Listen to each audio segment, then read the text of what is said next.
All right, so Kyle Kulinski did a video where I don't agree with him, and it seemed to be the case that pretty much everybody in the comment section did not agree with him. Now, the like bar is still by far, like to dislike, but the comment section is very overtly and just extremely in the direction of disagreeing with him, and it's for a good reason, I think. I think that he's simply wrong here, and I think his opinion is just not right, nor is it good.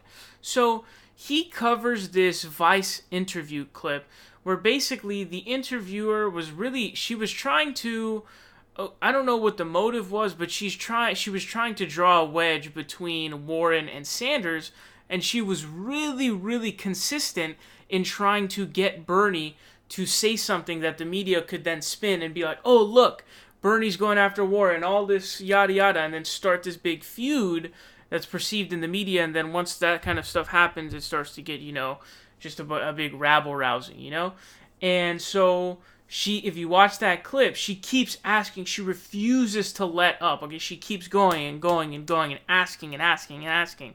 She clearly has some sort of motive to drive a wedge in between them. And Bernie, basically, he says that there's a time and a place for that. He gives a little bit of a breakdown, a very brief breakdown as to why he should be the case. And he basically says there's a time and a place for that, and people will know who they want to vote for. And Kyle is mad about this. He says, no, Bernie, what you need to do is you need to differentiate yourself from Elizabeth Warren right now, and you need to say, she voted for this, military budget of Donald Trump, which she did, which was actually, recall, that was the 2017 one, where you'll recall is marquee because Congress actually gave Trump more money for the budget than he himself even wanted. So you'll probably remember that one. And, the political courage stuff when it comes to endorsing Bernie in 2016. And there's just a bunch of stuff, the Dakota Access Pipeline. There's a ton of stuff. Taking big fundraiser dollars in the general, that's probably the most concerning to me. But let's hear him out first, and let's hear out what he has to say. Elizabeth Warren had voted for Donald Trump's massive bloated military budget, which added untold billions of dollars to military spending. Listen, is that a difference between me and her? Yes, I voted against it. She voted for it. She voted for Donald Trump's military budget. What do you want me to tell you? That's a fact. That's what she did. So, am I attacking her? I don't know. Elizabeth Warren's a friend of mine. You could say that too. Hey, Elizabeth Warren's a friend of mine. I really like her. But there are differences between me and her. For instance, she supported this policy. I did not support that policy. She's proposed her plan on student loan debt, and she doesn't eliminate all of it. I eliminate all of it. Elizabeth Warren has voiced repeatedly that in her mind, while she says she supports Medicare for all, she also says there's 4 or 5 other bills that are wonderful and that have the same goal in mind, which is universal coverage. I don't believe all the other bills have universal coverage in mind. The public option, Medicare for America, Medicare for all extra, these are not universal coverage plans. These are plans that would protect the status quo in the for-profit health insurance companies. My plan is to go to full Medicare for all. The only private care is supplemental. That's my plan.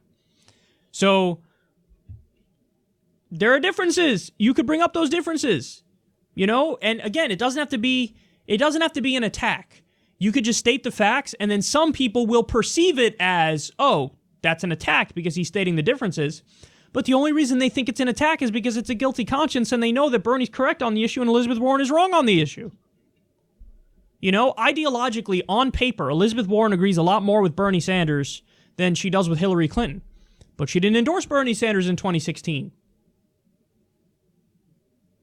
Tulsi Gabbard did, and stepped down from the DNC as a result of it.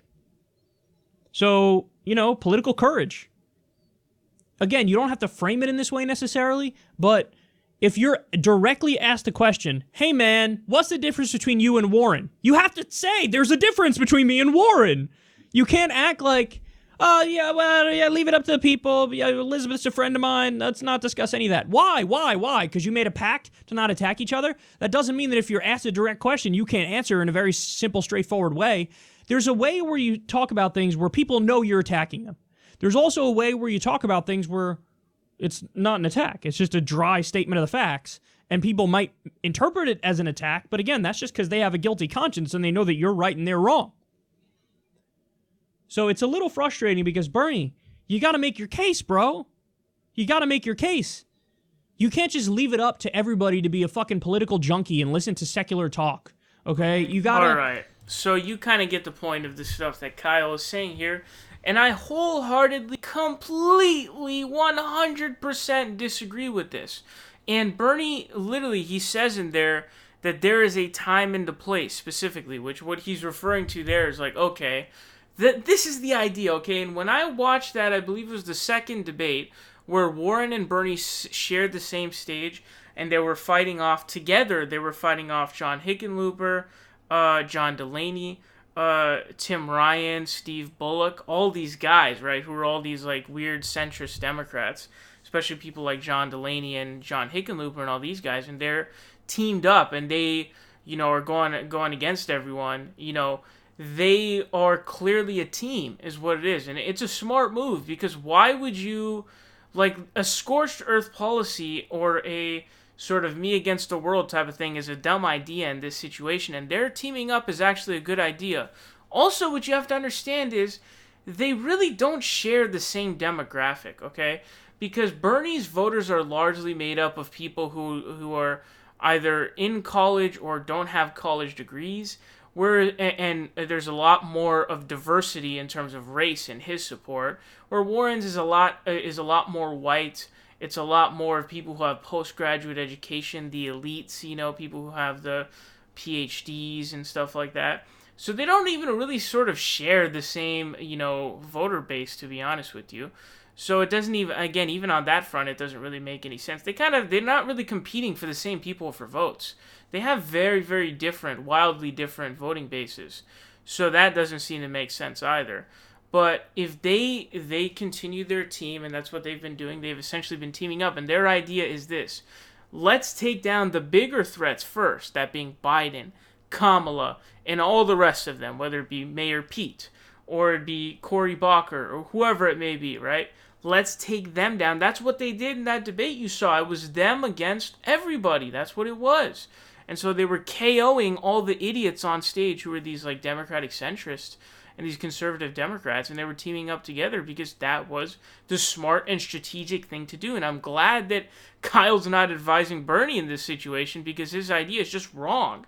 Not only would it just seems stupid, but the ultimate question you have to ask yourself is this: what is the utility of Bernie Sanders doing that? You can ask yourself, what is the utility of Bernie Sanders responding there with everything that Kyle just said?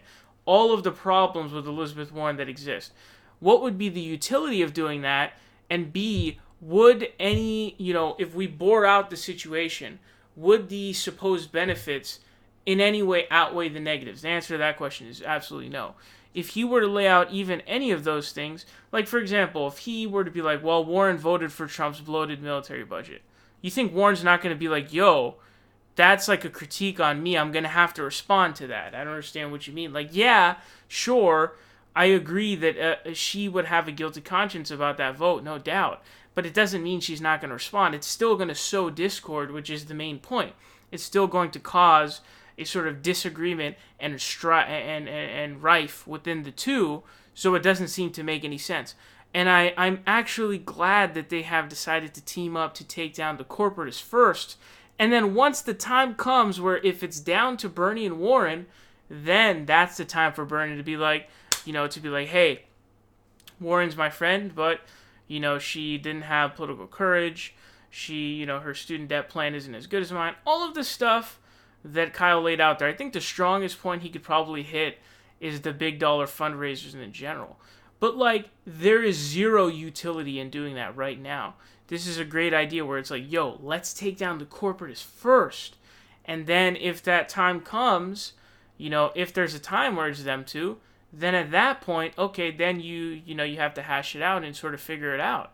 At this point, there's really no need for that. So that's kind of the thing that I don't understand. This is just bad.